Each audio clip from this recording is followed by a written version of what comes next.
A to the K. to the K. To the K. Hello, one and all. Welcome to the A to the K Wrestling Show. We're back for another fun-filled week of news. Back once again, Carl. Yes, we are. Yes, back we are. with the Ringside Report, which, speaking of which, coming up tonight on the Ringside Report.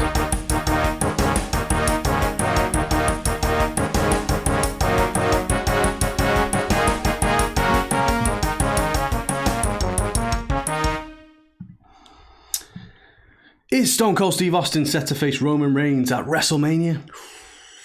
Have planned...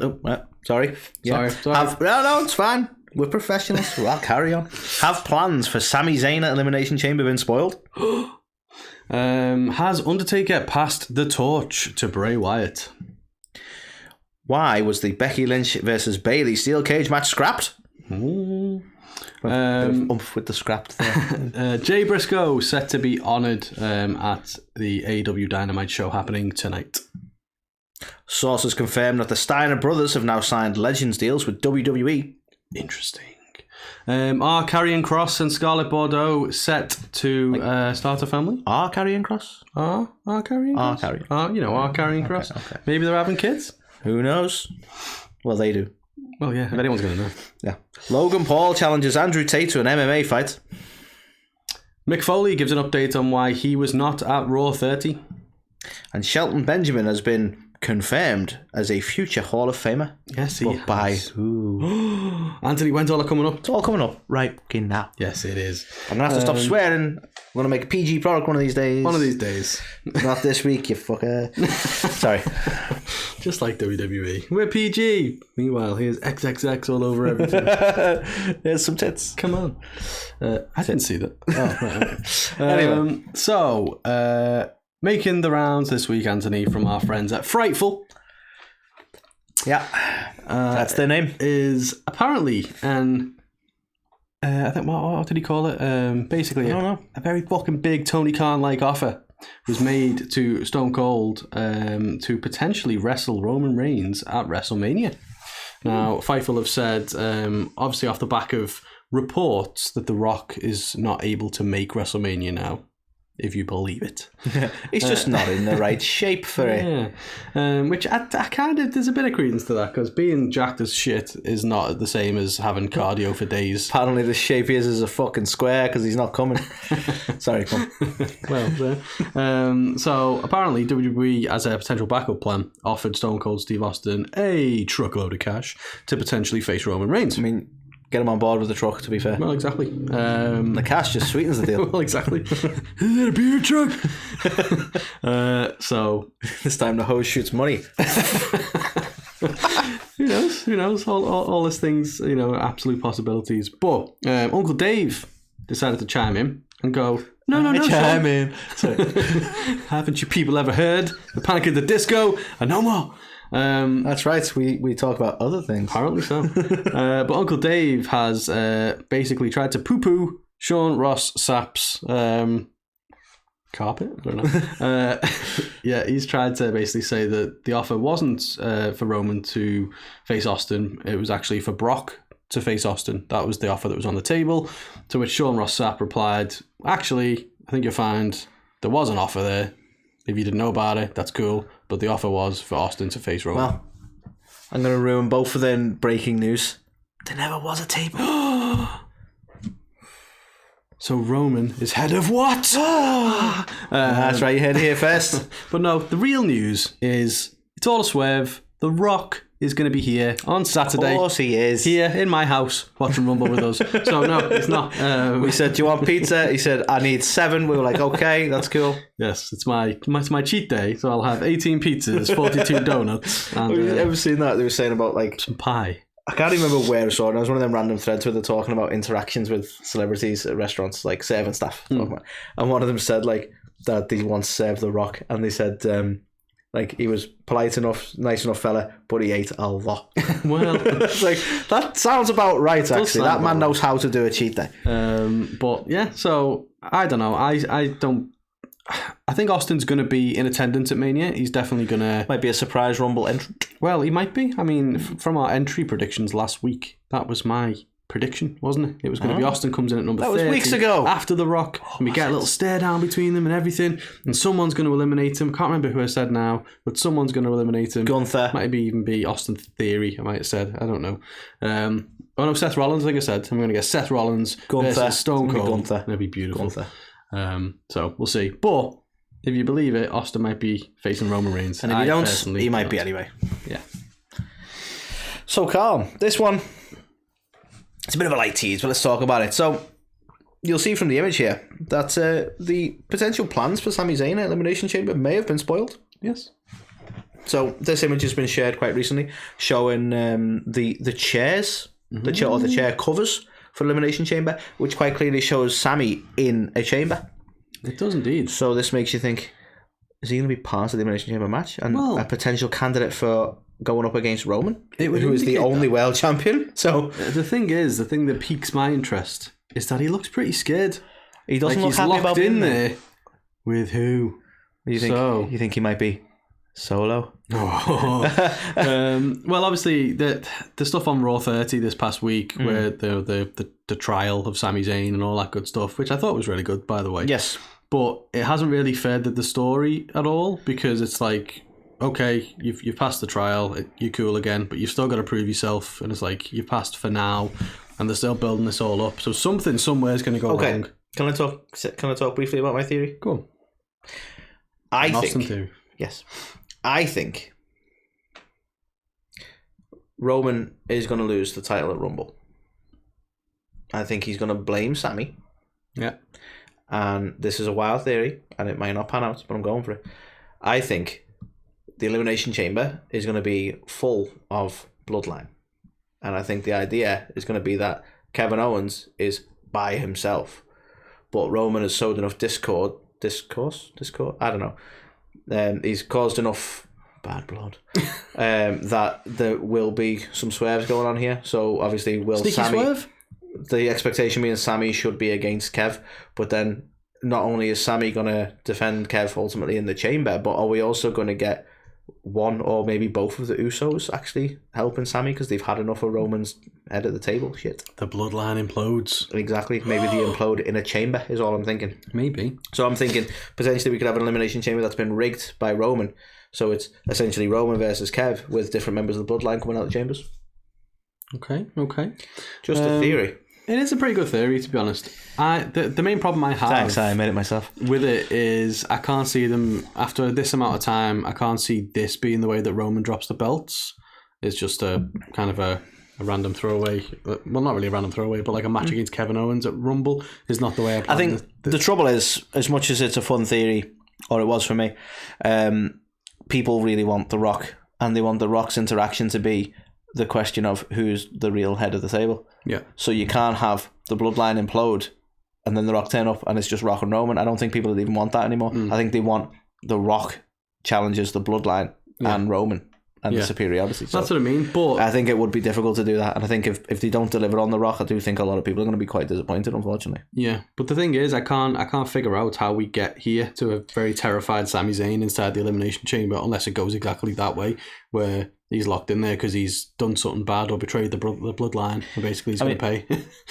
Exactly, this is the trouble. It's you wonder how the chamber match is going to be set up that he's involved in it, because usually the chamber match is reserved for the winner gets title shot, or in some cases wins the title, depending on the situation. Which I suppose if the both men's titles are held up at the minute, that's, that is a problem. Unless you do get, like, obviously one of the early theories that we had was maybe Roman does lose, but only loses one of the belts, so he's still champion. And maybe, I don't know, Kevin Owens, if he is the one to beat him, has to defend his belt in the chamber. I think something like that needs to happen, because I'd be very surprised if by Mania they don't have two separate main title matches. It's a 2-night Mania.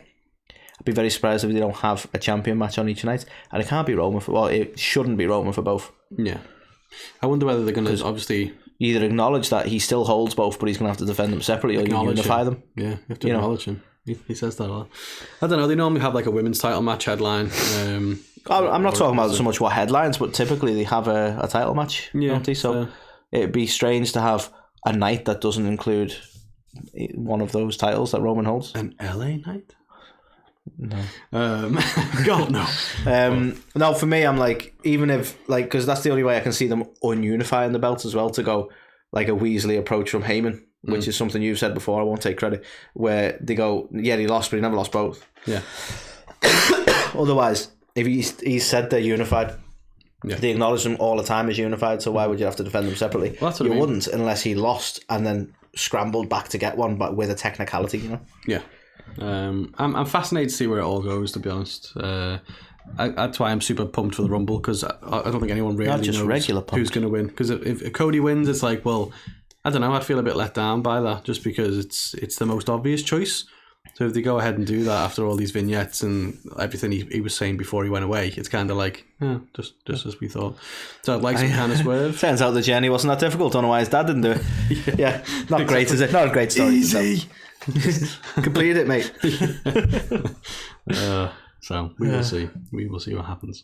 But what we did see on Monday, Anthony, is Raw 30, or Raw is XXX. I've got to tell you, I was disappointed. I was expecting a whole different kind of show. Do you reckon that's why they deliberately didn't have any women on there? Look, maybe this is not what you think it is. But we did get to see a pretty awesome segment. Well, there was 3 people involved in the segment. We got to see some awesomeness between 2 of those, in Undertaker and Bray Wyatt. Now, you were made up because Undertaker came back as the American Badass. Yeah. With the American Badass. Yeah. But we weren't. Let me talk to you. We weren't made up with the guy who likes to say yeah a lot. Apparently, some like backstage, they love this, and a lot of people love LA Knight. I don't get it. We don't get it. We're old. Kool-Aid we guy. Don't get it. But oh yeah. Sorry, come on. But we did get an awesome moment between Undertaker and Bray. So Taker came down, Bray came down, and LA Knight basically was in the grips of the Undertaker, who then tossed him over to Bray to hit. Tossed him over. And so, we got like this little lost in translation moment at the end where he whispers something and nobody knows what he said. We know what he said. I mean, you can clearly read the lips and actually hear what he said. But read the words. Sorry, go. But the main thing is, it's very symbolic, isn't it? There was, when Undertaker was here last with Bray, before Bray went away, the belief was that Undertaker really vouched for him and wanted to see him used as like the next Undertaker, essentially. And obviously, correct me if I'm wrong, he gave him the sort of the rub at Mania, didn't he, as well? Didn't he have a match at Mania with Bray? He beat Bray though. I know, but it's like a respect thing. Not so much like Roman had to like beat him and Brock had to beat him. Yeah. It's still a protected thing, but he had a really good match with him at Mania. But I dare say better than the Roman match, to be honest. That more down to the conditioning of Taker, to be honest. But I'll keep being honest. Just to be honest. This is true. I'm being honest. I think he actually had a broken foot as well or something, Bray, when he had that match, so fair play to him. But we got to see this nice little moment between the two of them. And obviously a lot of people have basically speculated now that this is his way of officially passing the torch over to Bray. So all I'm saying is, I hope that's got fucking a lot of flame left in that torch, because how long it's taken to fucking get it anywhere with Bray Wyatt at the minute, he's going to be having that torch for a long fucking time before he gets anywhere. The trouble is, it's not even that. Like Undertaker's, he's getting a bit confused in his old age. He actually just walked up and went, "Kane, where's your mask?" He's not sure what's going on anymore. It's a shame, really. It is. I kid, of course. So, speaking of Raw, 30. Right, so a lot of people have got very upset about this. So for those of you who watch Raw 30, you'll have noticed an absence of an advertised steel cage match. In that it kind of just, got squashed as quick as the match started, really, by Damage Control interfering. And, a lot of people were like, you advertised this match, it didn't pan out, blah, blah, blah. And essentially the reasoning they've put behind it is that the Bloodline segment ran long. Mm-hmm. And they didn't want to do a disservice to the steel cage match by having it not last as long as it should. So apparently it should have been, I think, like 2 segments, if you will, the entrances and the match itself. And the match should have gone on for 10 plus minutes. But because they ran short, they ran out of the sort of time to give the match the respect it deserved. And I kind of appreciate that. So what they did was they called an audible and said, well, let's set it up for a rematch so that they can get the full match they deserve. Yeah. People are still very pissed off with this, saying you didn't feature women very well at all at Raw 30. They should have had that match, etc., etc. I'm glad they handled it in the way they did, rather than going, well, let's rush through a cage match, to be honest with you. Like, if you got the two options of going, well, let's quickly rush through a cage match, and then people will say it's disrespectful anyway, or we actually get that cage match, just not at the Raw anniversary. Sound? Yeah. And a lot of people jokingly said, well, it's the 30th anniversary of Raw. What better way to celebrate Raw by dismissing women's wrestling? Yes. Fair. Well, it started another hashtag, hasn't it? There's a new trending hashtag. So you can argue, well, why not shave time off the Bianca Belair and Sonya Deville match then instead and allow this match to happen, which I get. But you've also got to argue that if they did that, so this match went ahead as planned and they would have shaved a load of time off Bianca versus Sonya, would people have been as up in arms as they were about this? Is it about women's wrestling, or do they just want to see this match? I think they really wanted this match, to be honest. Like, it was a very difficult Raw to book, right? Because well, Triple H even said so. Well, no, to be fair though, it's celebrating the 30th anniversary, isn't it? So you want to celebrate the stuff that we all sort of nostalgically remember about Raw. So you get like, DX had to turn up. We had to see Hulk Hogan very briefly. We had to see Kurt Angle. You had to see I can't believe all these people. Fuck that was. Like, to book a match that really has nothing to do with the history of Raw is difficult, isn't it? Like, and people will go, well, yeah, the Bloodline segment was what overran, and that had nothing to do with the history of Raw. But to be fair, all due respect to Becky and Bayley, the Bloodline segment is the hottest story in WWE right now. So of course you're going to give that the time. Yeah. Bottom line of it. I was actually, if you were talking about disrespect to women's wrestling, I don't really class it as disrespect. That's probably not the right way to put it. But I had less of an issue with them, deciding to sort of rebook this match at a different day, and more of an issue with the fact that we didn't get the likes of Trish Stratus and stuff attending Raw or the 30th anniversary Raw. Because she's going to be at the Rumble. That's why. Ooh, that's my pick. But no, I was expecting more women's wrestling legends. Like, there's no Lita, there's no Trish. Yeah. We had Medusa, which is awesome, and we got to watch Raw thinking we've interviewed 4 of the people. That was so cool. That's fucking cool. That picture. But, I think it was maybe Medusa's picture, but I think Dali was the one who put it on one of his socials, and it was just like, that's so cool. Yeah, like we've spoken to them 3. Yeah, well, them 3 were in the picture, and we're Kurt as well. So it's like, just what an awesome Raw, just for us. A hell of an awesome. But so Medusa, absolute legend. There's no disrespect to her when I say it, but like, it's like, I think a lot of people were like, well, like, expecting Lita or Trish at least. Yeah. Well, like the Bellas were announced and stuff as well. And there was stuff going on with that, which I think Nikki tried to address, didn't she? Because people were basically saying, because she made some off the cuff comments of like. That she was disappointed as well that they didn't make more reference to like the women and the people behind the revolution and stuff. But then she was they behind the revolution? Well, to be fair, people were they just there? People give them a lot of shit. I think they did do a lot. It's easy for me to give them shit because I stopped watching wrestling when they got really popular. Yeah, and I come back when they were retiring veterans. So it's kind of weird for me to be like, I come back and I'm like, where the fuck are they going? We just got here because I just ignored the fact I didn't watch it for years. See, that's on you. But even for like people who they brought more eyeballs into wrestling because they had like Total Divas and were the standouts of to be fair, yeah, they were. Like obviously my missus doesn't really watch wrestling, but she watched Total Divas and got really into it and was like, knows the Bellas, and it's like, so they did do a lot for women's wrestling. Well, women's entertainment then. Well, let's say. WWE wrestling. That's why I'm giving it respect. It's entertainment. But yeah, I don't know. I think it's a shame the match didn't happen. It's a shameful thing. We still got another women's match and furthered several storylines with Alexa and Charlotte and Bianca and Sonya and all that good stuff. I don't think it was handled tremendously bad. Again, I'm more than happy to. I want this match, so I want it properly, and I want it on another night. I'm fine with it. It doesn't have to be at Raw's 30th anniversary, as long as we get the full and good match, because it's going to be a great match. Agreed. So another piece of news which most of you will have seen by the time this show comes out tomorrow, because tonight on AEW we're going to get a Jay Briscoe memorial match. So obviously, as we know, for True.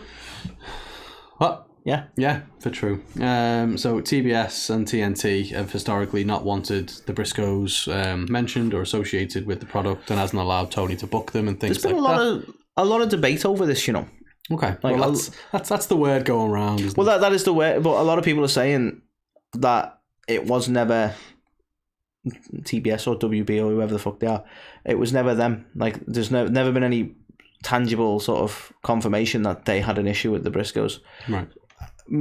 I don't know, because there's obviously a reason, because they were really popular Ring of Honor tag team, there's obviously a reason they didn't feature on Dynamite as much as a lot of other people did.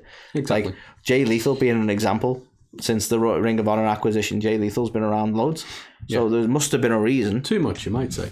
And I can't see the reason being Tony. So it lends itself to reason that it would have been the network. Yeah. Well, adding some more credibility to that is apparently Tony was quoted, or people close to the situation have been quoted to say Tony's had to work really hard to get them to make this happen, essentially, and actually put this match on, and for both obviously Mark and Jay Briscoe to be featured. But what this also means is that the restriction, if there was one that was in place, has now been removed going forward.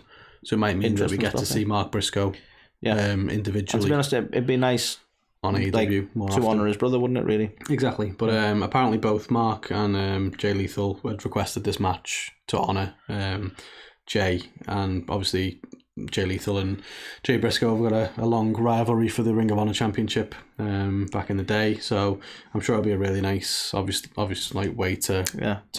I don't know much about the history of Ring of Honor or their rivalry, but I do really look forward to this match. I think they're both going to absolutely bring their all to it. So yeah. And I think it'll be nice, obviously, to have that memorial thing. I know they're going to do like a Ring of Honor specific one, but yeah, apparently it's going to be released for free as well, which is nice. Yeah, and also as well, I think they put a T-shirt out on Pro Wrestling Tees now as well, which you should go and pick up. All the proceeds go to the family of Jay Briscoe as well. So go and check that out as well. But definitely, I'm happy that we get to do this. I'm happy that obviously it's Mark Briscoe and Jay Lethal, the two that get to do it because of the history. So a nice way to celebrate what a tragic, sadly situation. So, Carl, here's a potentially interesting one, more for the history of bad blood, if you will. So, PW Insider have reported that the Steiner Brothers have signed a Legends deal with WWE. Interesting. Now, the reason this may be interesting, given the histories, is that Scott Steiner notoriously has had not some very nice things to say about WWE, and specifically has never been too complimentary of Triple H. Nope. So I think this is a clear sign that they've obviously buried some hatchets, maybe. Mm-hmm. I mean, there's no doubt we saw Scott's brother, Rick, I'm joking. We saw Rick Steiner obviously on NXT. Mm-hmm. Obviously his son is still champion, maybe, I don't know. Mm-hmm. Bron Breakker being the son of Rick, but more copying his uncle, because got to copy the more popular one, don't you? A little bit. So we know that the relationship with the Steiners as a whole hasn't been a problem, but interesting to see that Scott is involved, and therefore we could see, because it's a Legends deal, the same way Kurt Angle has a Legends deal, the same way the likes of Mick Foley have a Legends deal, we could maybe see the Steiners rocking up at certain events. We could. It would be certain events. Very interesting indeed. Are there any events coming up soon? Certain ones. Interesting. But it is mad to think. Obviously, when they inducted them into the Hall of Fame, that was like a big wow moment. There was times when pictures of Scott Steiner were on arenas, basically being, "Don't let this man in." I actually said holler if you hear him. Well, okay. That's fucking brilliant. Why didn't we make a meme of that when that was a thing? Jesus. But yeah, so obviously it's nice that they've now buried the kind of hatchet, and they're obviously putting Bron Breakker in the the forefront. Yeah. Whether you want him or not, exactly. He's in the forefront. You're fucking getting him. So yeah, fascinating. Maybe we will see one or both of them soon on TV. Soon. Now this next one is a bit clickbaity, to be honest. But we're about to click your bait. Yes. So, are Karrion Kross and Scarlett Bordeaux ready to start a family? No. Basically. So, I can't remember where the story came from now, but Karrion. I think it. Yeah.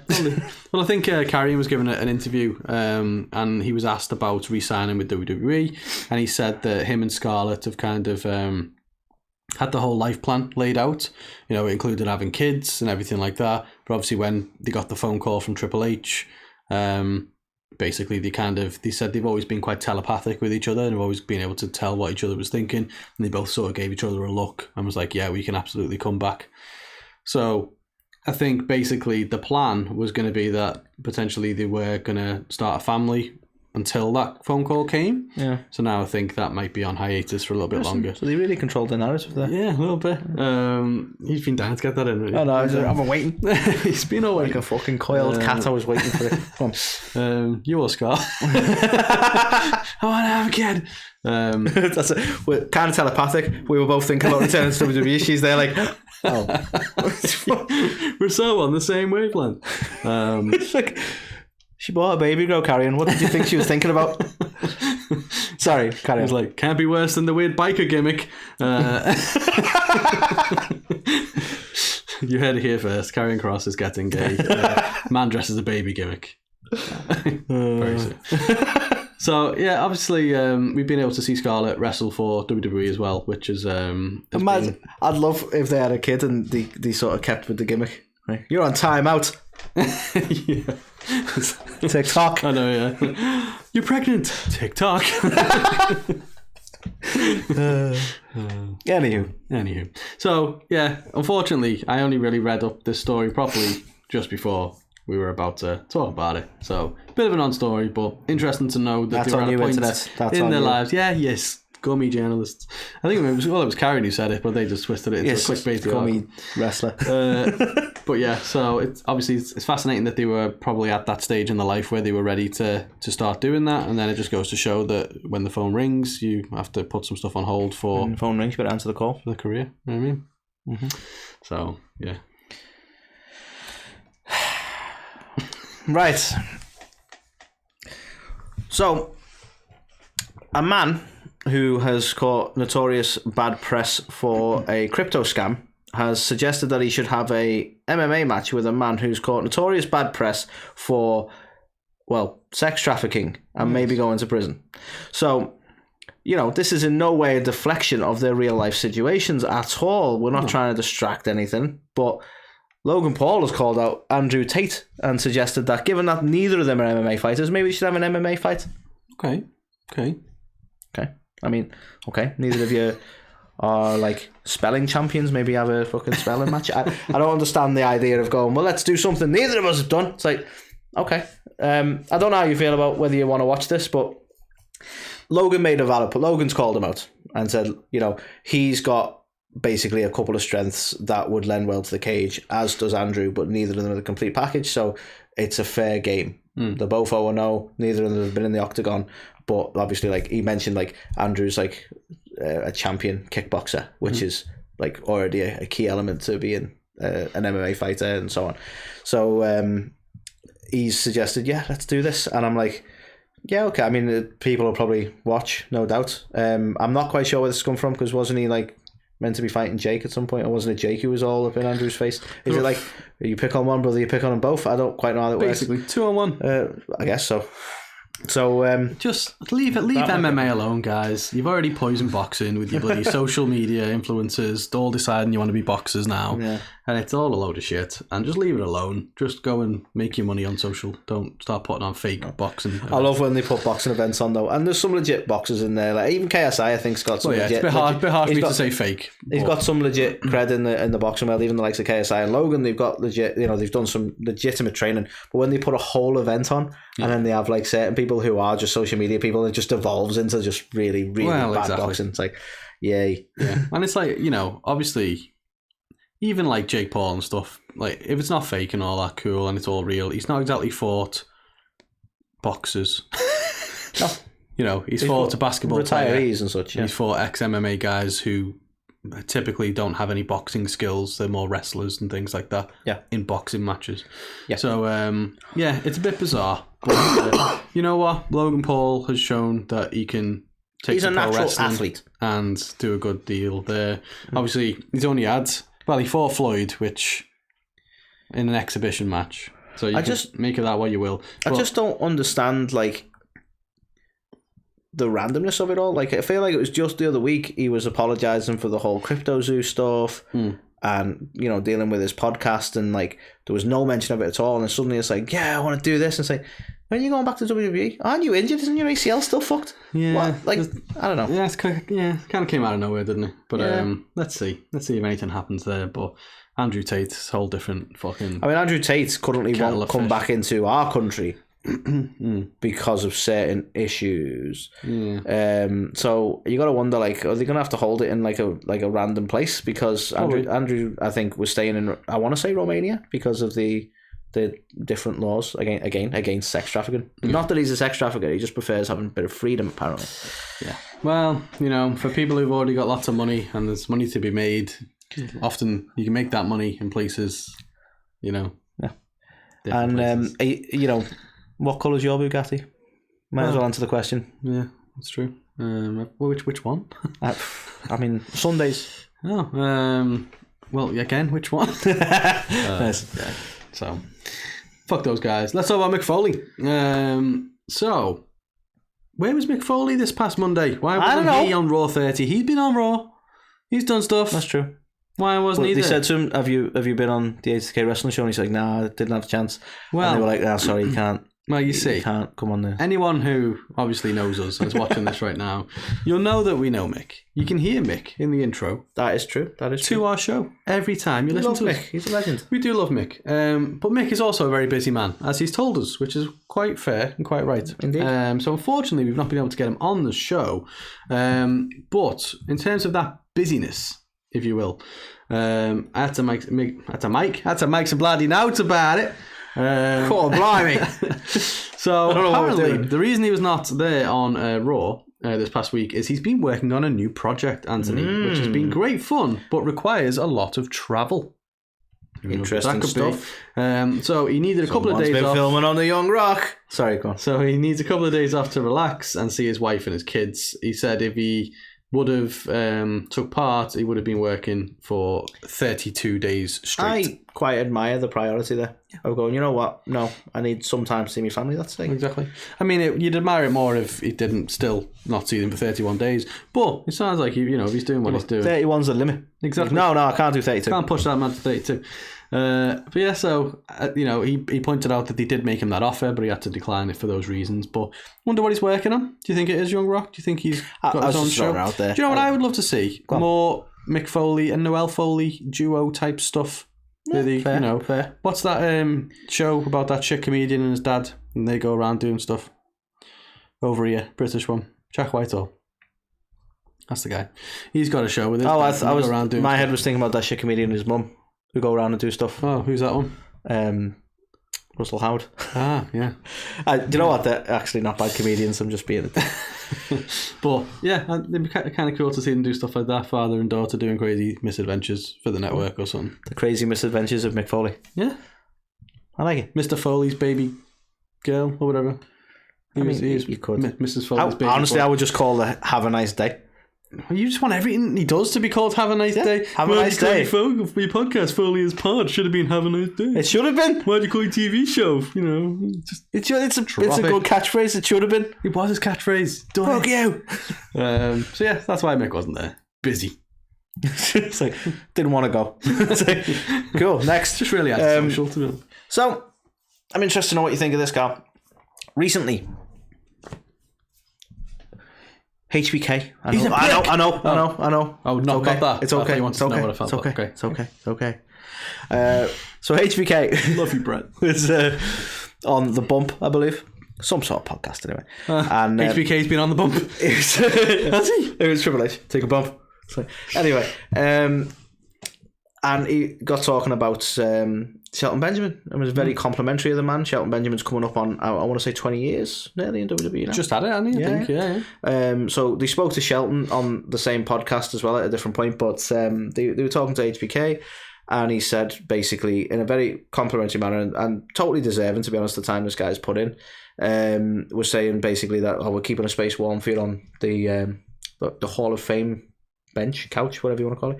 Hall of Fame couch. But basically very clear, Shelton is a future Hall of Famer and there's a space there waiting for him. That's nice, isn't it? When he's ready to hang up his boots. So. It's mad, and it's such a shame, really, because I fucking love Shelton Benjamin. The stuff he did with Team Angle. But you're not in love with him. Who's to say? The stuff he did with Team Angle, the stuff when he went out as a breakout star and being the Intercontinental Champion. We high-fived him at one of the shows. I mean, over here. Back then he was going for it all. Then he went, yeah, exactly. There's just no stopping him. And he became the gold standard did all that good stuff, and then he just fucking disappeared, and he went all around the world, and he brought it back, and he didn't give him a push he needed. He had an awesome moment with Brock in the Rumble. Fucking love the guy, and it's just such a shame because he could have been a world champ. Because I totally agree, and I think he should be. This is the thing. I totally agree that he would be a future Hall of Famer. And we're talking like, he'd be a future Hall of Famer when he's ready to hang up his boots. It's like, I hope they put the respect on his tenure and give him a title run before he does that. I don't think they'll do it. I think his biggest drawback has been his promos, to be fair. Yeah. But you could have put him in payment. Do you know what I mean? You could, and even now MVP Hurt Business. Why has Bobby got to be the? He can't talk. He's been world champ. True. Sorry, it's Bobby. Not necessarily a prerequisite, is it? Yeah. It's fair. So why not Shelton? You know, I think they should turn on Bobby. What? Right. That's the new gimmick, right? Why not Shelton? Well, they brought back the Firefly Funhouse. Let's have some other kooky fucking 70s, 60s inspired weird TV shit. Let's do that. So. I agree. Shelton Benjamin is I think a wrestler should always be treated as well as his theme music. And his theme music slaps, so therefore he should be a champion. I thought you were going to slap him. It's because of your music. Well, if you didn't have a theme music that slaps so hard. It's like, look, think about it. We're not as big on Bray Wyatt in his current run. I'm still a big fan, but his music's not as good. Some people love it though. I think it's subconscious. I'm there, like, it's just not the same. And maybe it's long-term storytelling, Anthony. Long-term. Over so time, long-term. In about 4 years, you're going to like that music. It's like, when I'm 70, it finally paid off. It's what they are planning. So yeah, that was the news this week. Yes, it was. I don't want to say it was a slow news week, but I don't know. It didn't feel like there was. I think it's just been it's been a year. You know what I mean? Already, we're in January. We're at the end of January. Like it's been. Yes, we are. A hell of a 2023 so far. Yes, so it has. It's not the end of the world to not have. No, it's not crazy stories, but yeah, we brought you what we had. Yes, we did. Stop it. So before we let you go, are you watching us on Pro Wrestling TV right now? You should be. Why not? Go and check us out on there. Obviously, if you're watching us on YouTube as well, thank you very much. Past the 2,000 subscribers. Just what are we on now? Like nearly on 2.2. 2,185. All right, Rain Man. Yeah, he's an excellent driver. So yeah, make sure you check us out on Pro Wrestling TV, but also you can check us out on YouTube. Just check it out everywhere. Listen to us as well. Because we are everywhere. Don't forget to listen to us when you're driving. You can't be looking at screens when you're driving. I know that's true. That's why the podcast is needed. Our beautiful faces, but you can listen to us as well. And who needs an audiobook when you have these guys? And also, you need to get on over to topropebrewing.com. Yes, you do. Get some beers. New selections coming soon. You can all, obviously, if you own a pub or you know anyone who owns a pub, you can buy massive kegs of the stuff. Oh, nice. So you can get them. I think they might still have some mini kegs, and they'll also be bringing out some new flavors, new ranges very soon as well. Obviously, Pro Wrestling Tees. We don't wear our merch, but you should. So get on over there and buy the tees that we have. I wear my merch out in the streets like everyone else should. Exactly. Rep us outside, not inside. No one wants to rep us inside. But yeah, we've got some new designs from our pals Alt Wrestling Tees, so you can find on Instagram at Alt Wrestling Tees, and I think maybe one or two more coming in the not too distant future. So that's all the plugs we got for you today. So many plugs. So many plugs, so little time. So until next week, we will say goodbye.